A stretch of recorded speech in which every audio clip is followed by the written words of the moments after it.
Praise the Lord. Hallelujah. ప్రభు అయిన యేసుక్రీస్తు నామమున పేరిట మీ అందరికీ శుభోదయం. ప్రియ దేవుని బిడ్డలారా, ఈ 11వ తేదీ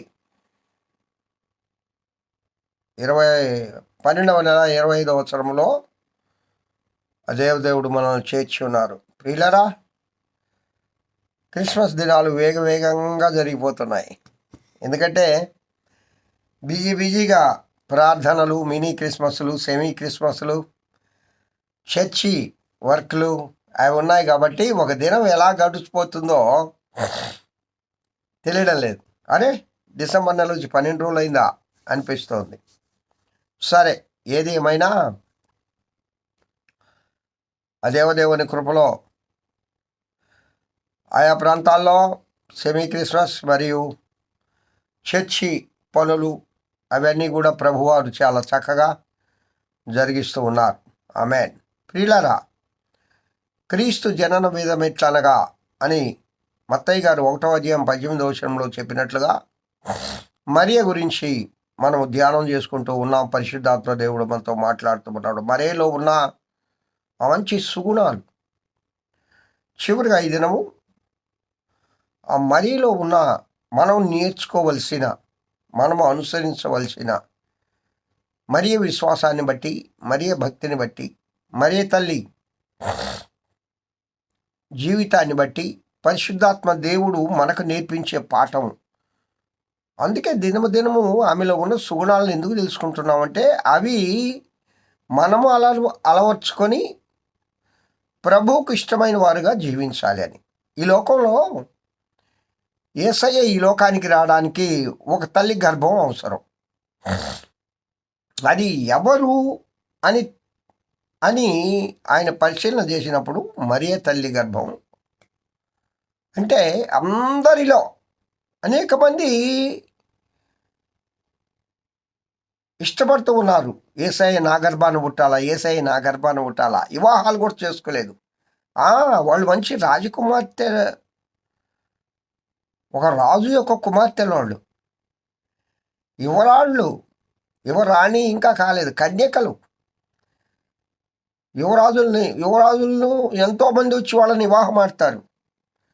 ఆ వివాహాలని కూడా పక్కన పెట్టేశారు చాలామంది. ఎందుకంటే మెస్సియా నా గర్భాన్ని పుడితే, నేను మెస్సియాకి తల్లి అయితే అంతకంటే ఈ లోకంలో నాకు కీర్తి ప్రతిష్టలు ఇంకెక్కడికి రావు. అది కూడా రాజాది రాజు అయినా మా రాజ కుటుంబంలో పుడతాడు అని ప్రార్థనలు, యాచనలు చేస్తూ భక్తి కలిగి ఉంటూ ఎదురు చూస్తూ ఉన్నారు. నా గర్భం ప్రభువు కోసరము, నా గర్భం మెస్సియా కోసరము, నా గర్భం రాజాది రాజు కోసరమని.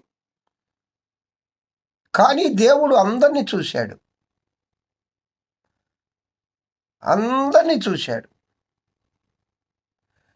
వాళ్ళ హృదయాల ఆలోచనలో దేవుడు ఎరుగు. మరియ తల్లి గర్భాన్ని ఎందుకు ఎన్నుకున్నాడు? మరియ తల్లి గర్భము అనువైన గర్భం అనగా దేవునికి విధేయత కలిగిన తల్లి, భయభక్తులు కలిగిన తల్లి. మననము చేసుకుంటూ ఉందట. అంటే యేసయ్య చెప్పిన మాటలు, ఆ యొక్క ప్రవక్త చెప్పిన మాటలు, యెరూషలేము దేవాలయంలో దేవదూతలు చెప్పిన మాటలు, జ్ఞానులు చెప్పిన మాటలు, గొల్లలు దేవుని ఆరాధించిన తీరు, ప్రతి విషయము ఆమె మననం చేసుకుంటూ ఉంది.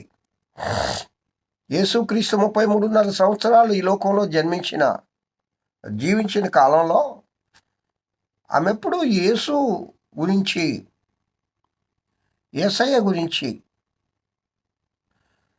మననం చేసుకుంటూ ఉంది. అంటే ధ్యానం చేసుకుంటుంది. ప్రియా దేవుని బిడ్డలారా, మనం కూడా దేవుని వాక్యాన్ని ధ్యానం చేయాలి. అప్పుడు ఆ వాక్యాన్ని మనం మర్చిపోం. ఏదో ఇండం వదిలేయడం కాదు. ఇది పుకిటి పురాణం కాదు. ఇది ఎంటర్టైన్మెంట్ కోసం చేసే పనులు కావు. ఇవి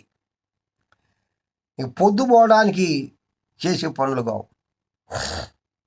ఏదోలే, ఏ పొద్దు పోవట్లేదు అదిగో అని చూసే పనులు కావు. ఆసక్తిగా, అత్యాసక్తిగా, అన్నిటికంటే ప్రాముఖ్యత దేవుని వాక్యానికి ఇవ్వాలి, దేవుడికి ఇవ్వాలి. ఈ లోకంలో ఏదన్నా నేను ప్రాముఖ్యత ఇస్తానా అంటే అది దేవుందే మొదట, తర్వాత మిగతాయన్ని. దేవునికి స్థానం ఇవ్వకుండా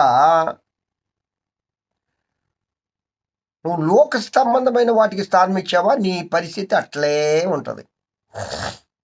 దేవుని ఆలయమన్నా, దేవుని పనులన్నా, దేవుని వాక్యమన్నా, సేవన్నా, క్రైస్తవురాళ్ళు అని పేరు పెట్టుకున్నంత మాత్రం సరిపోదండి.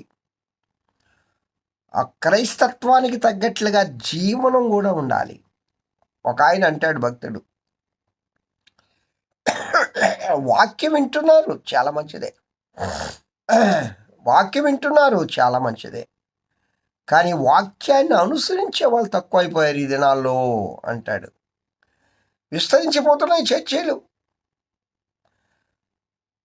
మా ఊరు చిన్న ఊరండి, 1500 కుటుంబాలు ఉంటాయనుకుంటాను. అంతేలేండి, 1500 కుటుంబాల లోపు 2000 ఓట్లు ఉంటాయి.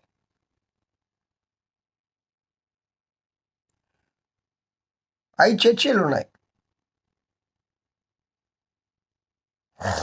ఆ చర్చి అని చెప్పాల. అయ్యా, ఎన్ని కుటుంబాలు, క్రైస్తవ కుటుంబాలు ఉన్నాయి? అన్నీ కలిపి 100 కూడా లేవు, 100 లేవు, 40 కుటుంబాలు ఉంటాయి, 40, 50 అంతే. ఈ 50 కుటుంబాలని ఎంతమంది పంచుకుంటున్నారు? ఏమయ్యా, 5గురు. నేను తప్పడం లేదు, వాళ్ళు ఎక్కడ ఒక కుటుంబాన్ని పెట్టుకొని చర్చి కట్టుకొని ఏరే దగ్గరకు పోయి సేవ చేసుకొని బతుకుతున్నాను, నేను కాదనడం లేదు.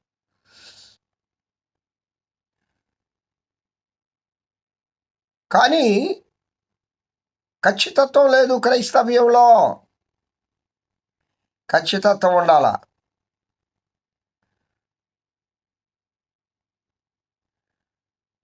విశ్వాసం ఉండాలా, నమ్మకం ఉండాలా, నిజాయితీగా బ్రతకాల,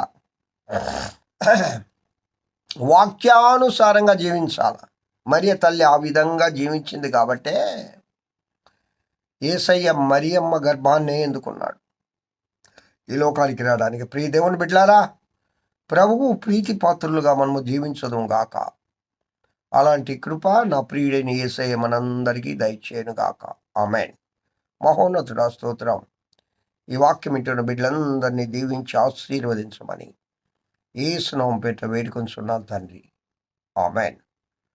హ్యావ్ ఏ గుడ్ డే. ఈ దినమంతా ఆ దేవదేవుని కృపాక్షేమములే మీ వెంట వచ్చుగాక. హల్లెలూయా.